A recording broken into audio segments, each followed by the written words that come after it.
In all of the British dependencies, these organizations, the front groups, were called the Royal Institute for International Affairs.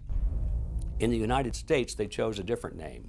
They chose the Council on Foreign Relations, but it held exactly the same relationship to this inner society of Cecil Rhodes. Among the charter members were W. Averell Harriman of Union Banking, then President of the United States Woodrow Wilson's main advisor, Colonel Edward Mendell House, John D. Rockefeller, the founder of Standard Oil, banking mogul J.P. Morgan, and prominent bankster Paul Warburg. Well, the Council on Foreign Relations exists today. It's probably the most powerful single organization in America. Many observers, including myself, believe that it is the hidden government of the United States. These people are not elected to office, and most Americans don't even know who they are.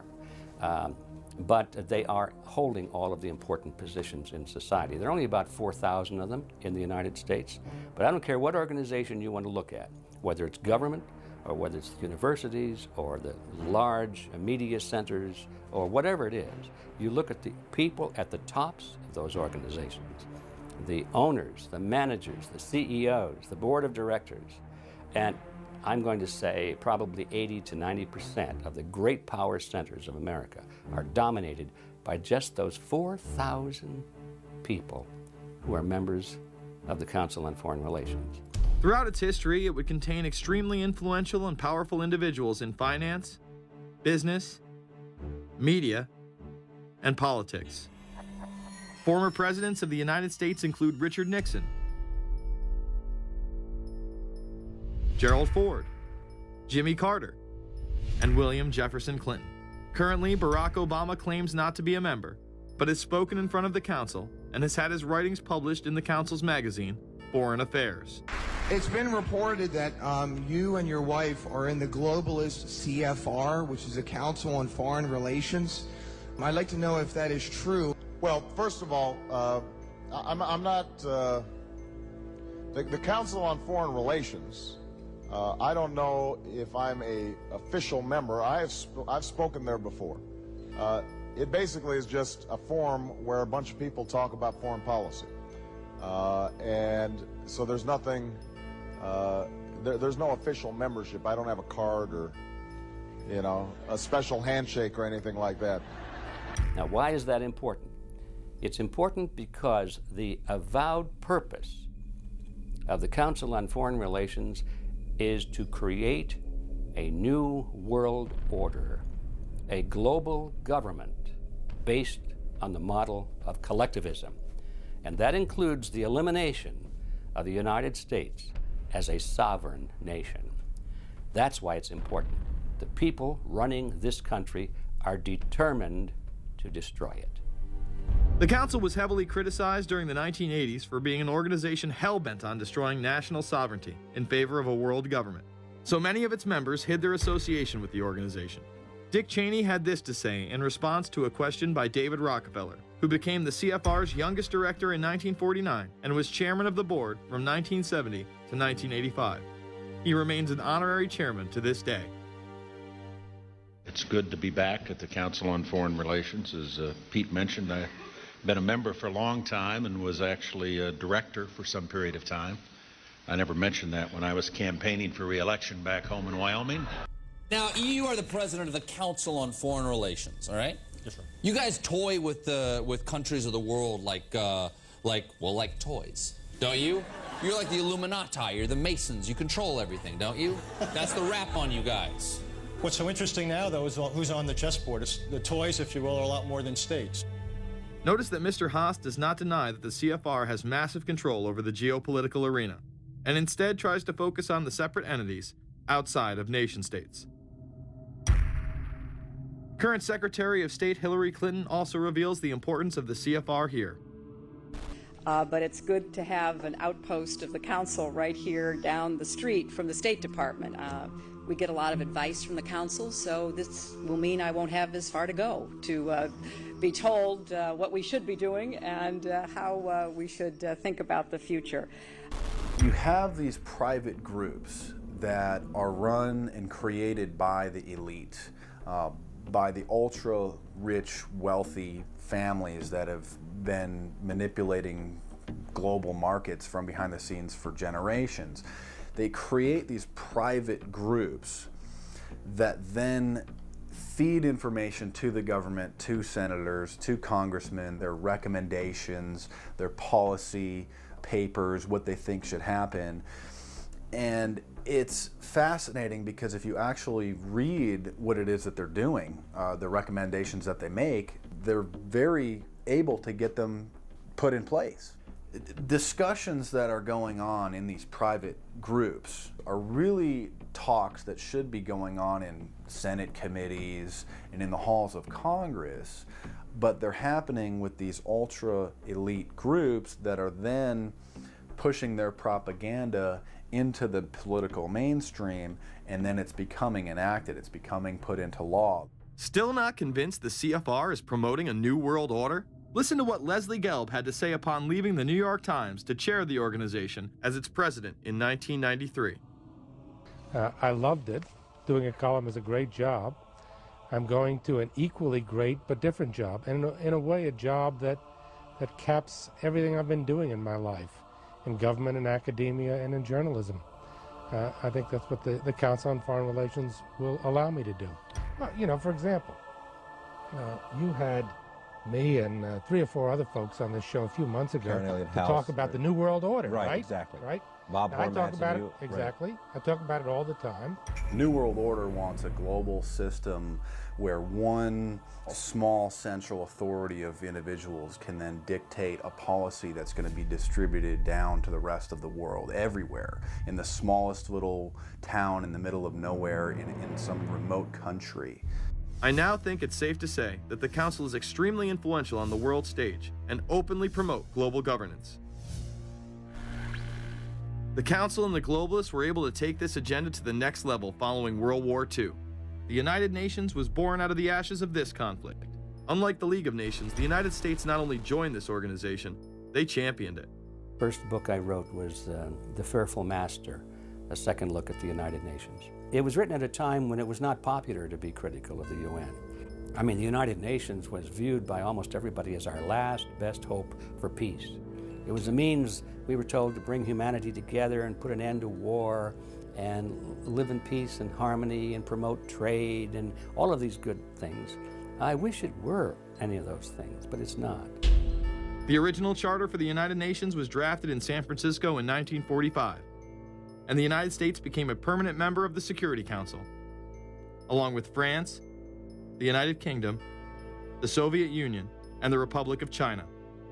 The process by which other nations' belief systems could be used to erode and eviscerate our Constitution and Bill of Rights had taken a giant leap forward. The United Nations is one of the most well-known sort of globalization attempts.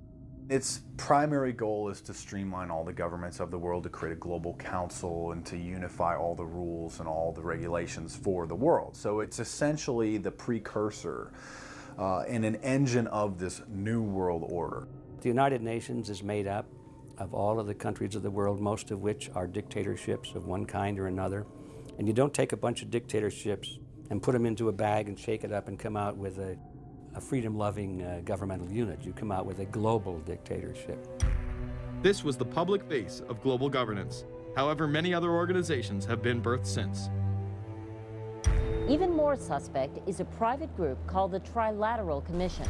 David Rockefeller and Henry Kissinger are among its some 300 influential members. The Trilateral Commission, rich and powerful business and political leaders from Japan, Europe, and North America. The New York-based policy group was formed in 1973 by Chase Manhattan Bank Chairman David Rockefeller. In addition to Rockefeller, there are many other noted American members. Among them, economist Alan Greenspan, former Defense Secretary Harold Brown. George Bush was once a member, but resigned last year before his unsuccessful presidential campaign. Back then, it wasn't politically wise to be aligned with what his party's right wing considered a shadow world government. The United Nations would take over America.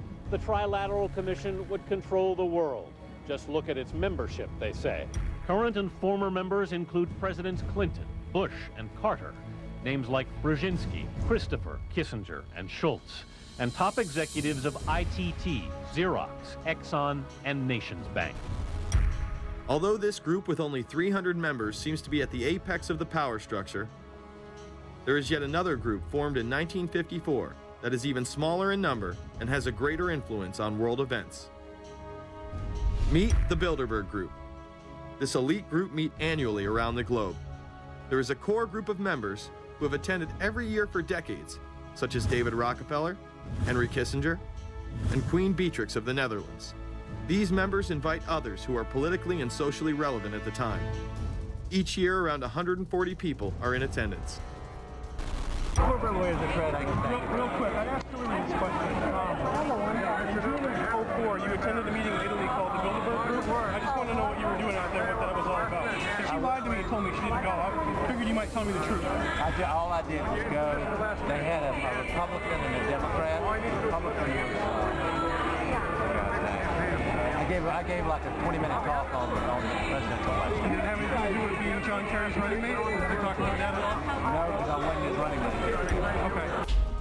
I happened to be in Europe then on my way to Russia. I was invited to go to Bilderberg by Bernard Jordan, a friend of mine and a genuine hero of the civil rights movement. And to the best of my knowledge, NAFTA was not discussed by anybody in my presence. Documents released by the group in 2001 reveal that in September of 1955, the group met in Germany and covertly outlined the idea of a European Union. Section E, European Unity, discusses the general support for European integration and unification, and the idea to unify Germany once again with the rest of Europe under a common marketplace. Belgian Viscount and current Bilderberg chairman Etienne Davignon told the EU Observer in 2009 that the next Bilderberg meeting could improve understanding on future action in the same way it helped create the euro in the 1990s. This illustrates the patience, vision, and reach of this organization. It was able to promote and establish both a European Union and a European currency over the course of just under 40 years, incrementally. One of the things that the elitists discussed back at the turn of the century when they were talking about how do you convert the United States into a collectivist system was the fact that you can't do it quickly. You have to let people get used to it incrementally, because any major change would be rejected. The 1957 Conference of Rome, where the Common Market Treaty, providing for free trade in all products, was at last signed. 6 nations, France, Germany, Italy, Belgium, Holland, and Luxembourg, agreed to remove all mutual barriers to trade within 12 to 15 years, the embryo of a political union which they proclaimed to be their ultimate objective. In that fashion, it's possible for people to get used to this process and even to think it's a good thing. People will accept the gradual growth of government, the gradual loss of their purchasing power. They'll accept almost anything if it's done gradually, and we have to be very alert to that. 2008 and 2009 attendees include World Bank President Robert Zoellick, Treasury Secretary Timothy Geithner, former head of British Secret Intelligence Richard Dearlove, Donald Graham, CEO of the Washington Post, CNN host and author of The Post-American World, Fareed Zakaria, and many other giants of business, politics, and media. You just came back from meeting with the Bilderberg Group. The Bilderberg Group are, you know, when people who are conspiracy theory people, they send me mail, it's usually about the Bilderberg Group. And I get these books on my front door, which I'm uncomfortable with. And it's all about the Bilderberg, like they're the modern day Illuminati. Are you a member of the Bilderberg Group? I don't think we're supposed to talk about this. Many have identified them as the kingmakers, the puppet masters that pull the strings behind the scenes. Perhaps there is no better example of this than what occurred during the 2008 conference. Immediately after Obama had been selected as the Democratic presidential nominee, the pressure was on to choose a running mate. We've put together a committee. We are going to be equally deliberative in how we move forward. And we're not going to do it in the press, and we're not going to do it through surrogates. He then tricked the press corps into staying on the plane as it took off from Washington. He was whisked away to an undisclosed location. Obama was supposed to fly home. He'd been here in Virginia. He was supposed to fly home out of Dulles, as you know, outside Washington, D.C. The press corps was waiting for him on the plane, and the pilot announced that they were leaving, and Barack Obama was not on the plane. Presumptive nominees in the past has always been that they have at least a press pool with them at all times. Is there a reason why we didn't go with him in the motorcade all the way? This is what we're out here for, and now we're on this plane with no candidate. Again, you know, look, I understand. There was a desire to do these meetings, obviously, in private. The press then began to report that Obama and Hillary were meeting secretly in her home. Well, we continue to follow our breaking news. Barack Obama, Hillary Clinton meeting tonight at her house in Washington, D.C. However, it was later revealed that they never actually met at Clinton's home. And we're following this breaking story. Candy Crowley, we understand, has new information. Candy, what have you learned? We are hearing actually from Chris Welch, who is our embed with the Obama campaign. Those are the people that took off without Obama and went to Chicago. The spokesman there is in fact confirming that the meeting did take place. They're talking in past tense now, but saying that the meeting did not take place at the Clintons' house. It took place at this point at some place, I don't know where, some undisclosed place in Washington, D.C., not at Hillary Clinton's house. Remember, Gibbs mentioned that Obama had a desire to have several meetings, not just one. Is there more than one meeting? Is there more than one person with whom he... I'm not going to get into all the details of the meetings. I don't know that I've got a ton more different answers for all of your questions. The truth of the matter is that Bilderberg just happened to be in the neighborhood at the time. They were holding their annual meeting just down the road in Chantilly, Virginia. What are the chances?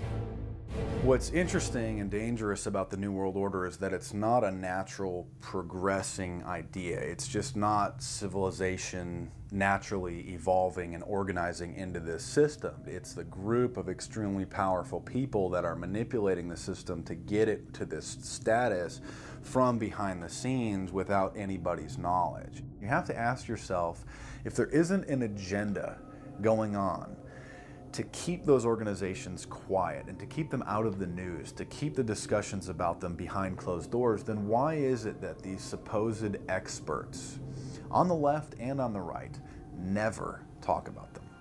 This has been a condensed history of the globalist organizations and their rise to power. But is there a reason they meet behind closed doors? A shadow world government has been mentioned, but to truly understand what that means, let's go back to this iconic warning from President Dwight D. Eisenhower. Progress toward these noble goals is persistently threatened by the conflict now engulfing the world. It commands our whole attention, absorbs our very beings. We face a hostile ideology, global in scope, atheistic in character, ruthless in purpose, and insidious in method. Unhappily, the danger it poses promises to be of indefinite duration. The need to maintain balance in and among national programs. Balance between the private and the public economy.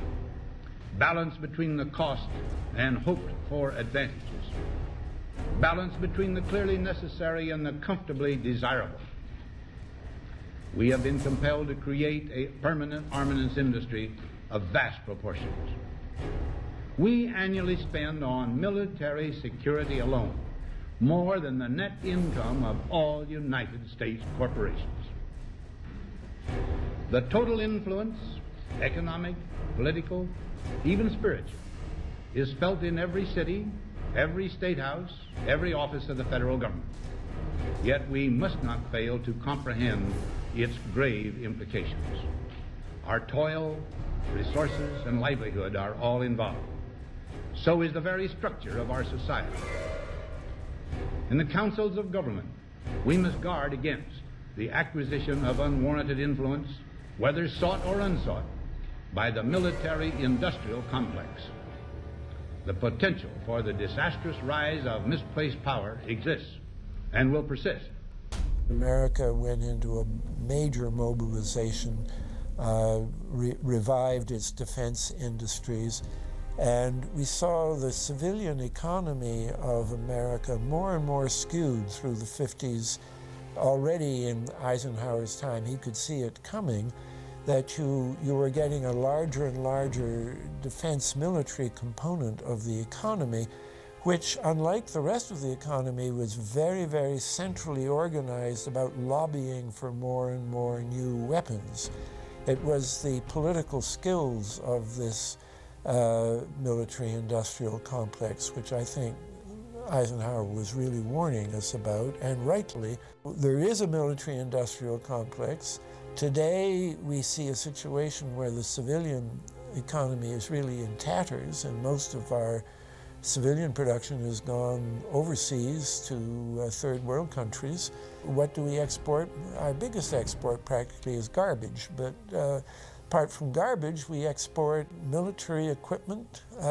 We have a special act which subsidizes, makes it possible for countries abroad to buy our armaments because it's too expensive to produce them for one country only.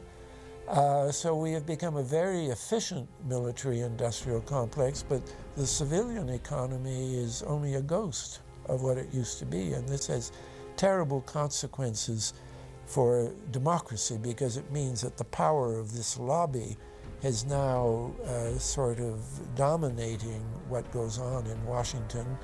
Through multinational corporations, global intelligence networks, out-of-control banksters, all under the veil of national security and black operations, the global elite have consolidated power on a massive scale over the last several decades.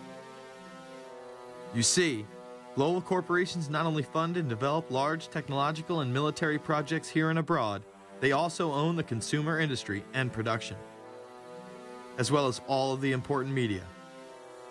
By owning the vast majority of what we hear and see on a daily basis, we have been manipulated on a mass scale as to regards to what we believe and desire, both socially and politically.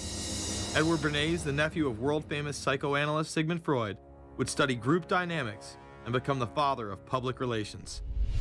He authored the book Propaganda in 1928. In it, he described how to intelligently and consciously manipulate the habits and opinions of the masses within a democratic society. He went on to state that those who harness this unseen mechanism of society constitute an invisible government and are the true ruling power. It is they who pull the wires which control the public mind, who harness old social forces and contrive new ways to bind and guide the world. The average American is distracted, mindless, worried about minuscule things, celebrities, as if it was their own family members. And this is by design, because the powers that be, who own the media, know how our brains work. They know scientifically how the human mind functions. They know about sociology, and they are using the media, and have used the media for decades now, to entertain people with issues that don't really matter. When you have the big news networks covering celebrity issues as if it's the most important thing, it becomes the most important thing. And this is not by accident. This is to keep us out of the way. Because if you're worried about the latest celebrity death, or the latest celebrity couple, or the celebrity breakup, or your sports team having a shot at the Super Bowl or the World Series, there's so much information about those issues that can be discussed that will mesmerize people, and they won't know or care about the real issues that are out there. Well, I think this is just one more piece of evidence of the degree to which the media, supposedly the watchdogs, has become the gatekeeper of the system. Mainstream media are, first of all, nearly all of them corporations, nearly all of them now publicly held, part of the whole Wall Street financial system that they're supposed to report about objectively, but they can't. They, right now, in October of 2009, they are celebrating the recovery of the biggest banks in New York and saying that the recession is over. Of course, there are a few problems, like foreclosures are going on, unemployment is rising.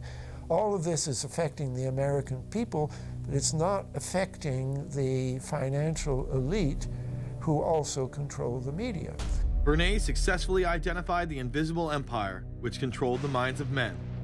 So as the populace is mesmerized and hypnotized by powerful behind-the-scenes forces, as they are distracted by the latest celebrity scandal, the newest cell phone, and their favorite sports team, this network disguises itself, remaining in the shadows.